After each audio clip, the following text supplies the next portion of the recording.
Welcome back. Long-term care can be hard to understand, and Jill Pulliam of Benefit Results is here to help explain the Arizona Long-Term Care System program, which I didn't know about, Jill, and probably there's other people out there that might not know about this program. But you said, Brad, you probably wouldn't because you're not needing it, and those who need it probably don't know about it. That's exactly right. What is this program? You know, I'm really proud to say that Arizona has a fabulous Medicaid program. Most people have heard about it. They hear the term AHCCCS, which is the Arizona Healthcare Cost Containment System, which is a big mouthful.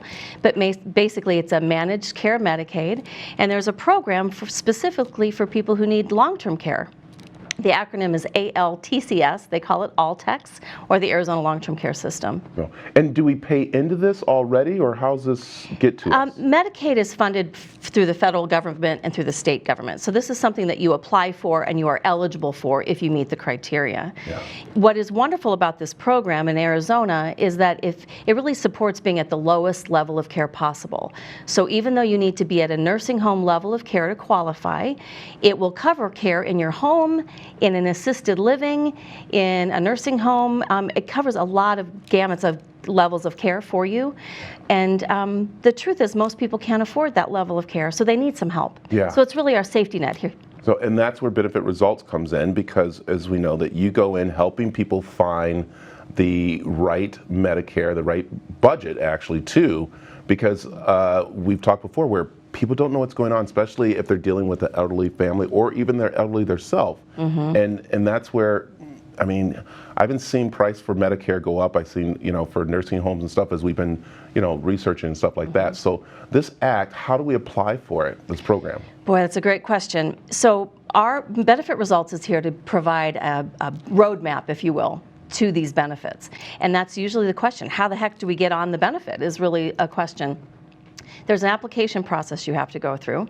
They look at your income, look at your resources, look at your medical eligibility to see if you are eligible. But before you do that, it's really important to find out if you are actually going to be eligible. Unfortunately, the ineligibility rate is high, mostly because people are given just the phone number, just apply, and they're in a panic, so they apply before they have all their ducks in a row. Yeah, and that's where you come in to help them get those ducks in a row, right, which is so important. I remember you told stories where you had someone who was paying to a company that he never even knew of, mm-hmm, and stuff, and that's where you guys help out to find those things that people are spending money that they don't need to help them get the medical care they need. Right, and a really good example of that is when a husband, let's say, is taking care of his wife, doesn't realize that he can get help before he absolutely loses all of his money. Yeah. And so our job is to help him realize that there are benefits available that will keep him from being impoverished. And the rules are pretty reasonable. It's a wonderful Medicaid program. It's here for you, but you do have to be eligible.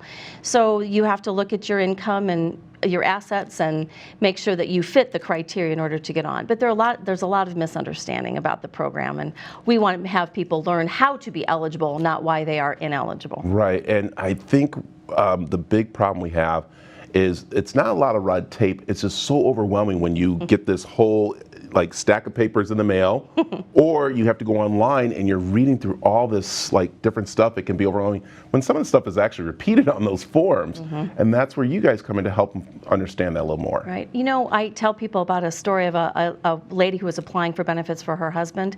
She had to show proof of their marriage. And her marriage license was on one of those large 11 by 14 inch papers. She couldn't figure out how to get it copied to an 8.5 by 10, to send it into the state. Yeah. So it kept her from getting approved. Wow. Something so simple really kept her. I mean, she was 90 something, so bless her heart, she was unable to figure it out. We were able to get the papers taken care of for her and get them to the state, and lo and behold, he was eligible for the program. Oh. Jill, do you guys help anybody understand now how things are gone to apps, gone to online than before when it was paper? Because you will have those people that probably come across, nope, I got to fill out the paperwork. You're like, no, we can go here and do it easily. You're exactly right. There is easy options like through Social Security. There's a wonderful My SSA account you can go on to, but if you're not computer savvy, it's difficult. Yeah. And so we do walk families through how to get on and get an account so that they can get to their Social Security information easily. Okay, give me one quick tip that we can give our viewers out there about this program, the Arizona Long-Term Care System, how they can get more information or what they need to know before they start applying? Ask questions early. If you are in a situation where you are caring for a loved one, don't wait until you're in a crisis before you get information. Ask questions. There are a lot of people out there to help you, and we're certainly happy to help. I like it. Tell them where they can find you. BenefitResults.com. You can call us or talk to us anytime. So perfect. I thank you for coming by. I like when you come by. It helps out a lot. Thanks. Because it's kind of interesting. I'm getting to that age where I need to learn, and I'm pretty much like most people who are like, oh my goodness, overwhelmed because it's so much in there. So, like every time you come in. Thank you so much.